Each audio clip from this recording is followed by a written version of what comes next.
Hello guys. Ayan, malangga. Magluluto tayo ng adobong manok. Ayan.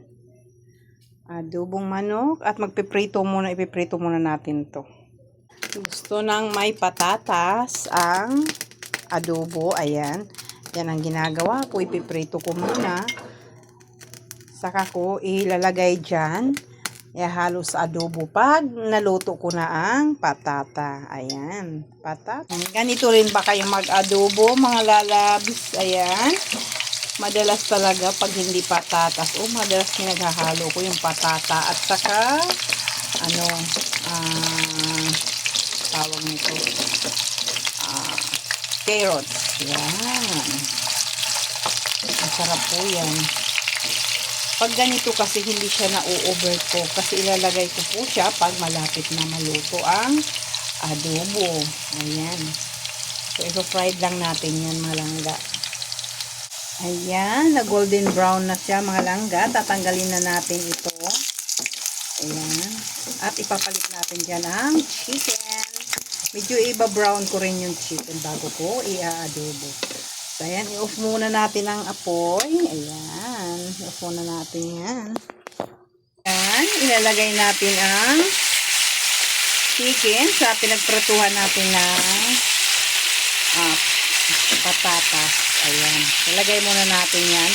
Gagawin natin pagba-brown natin bago natin sasangkot siya sa sibuyas bawang. So, ayun, wala na. So, ayan na guys, nasangkot siya na natin. Nagisa na natin sa sibuyas at saka bawang. Nilagyan ko na rin siya ng 2 pirasong siling green. So, ayan. Patutuyo-tuyuin lang natin konti na mag-absorb yung niya, yung sibuyas at saka bawang. Nilagyan mo na ito. Nalin? Paminta yan ah. May iba kasi ako nakaamoy eh. Paminta yan. Ito Ayan ata yun eh. Ay, konti. May hate. Ayaw mo yan? Yes. Pero konti lang nilagay ko. Nakaamoy ko kasi siya eh. Para mawala yung lansa. Ayan. Pernito ko muna to eh. Wala kasi pun kasi naamoy mo. Nakakaamoy na ako ma. Iniinom mo ba yung gamot?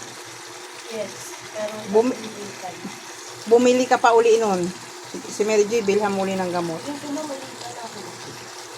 Matagal ka na mahika. Ayan. Ganito rin ba kayo mag-adobo? Ayan. Luto na. Ganito rin ba kayo luto?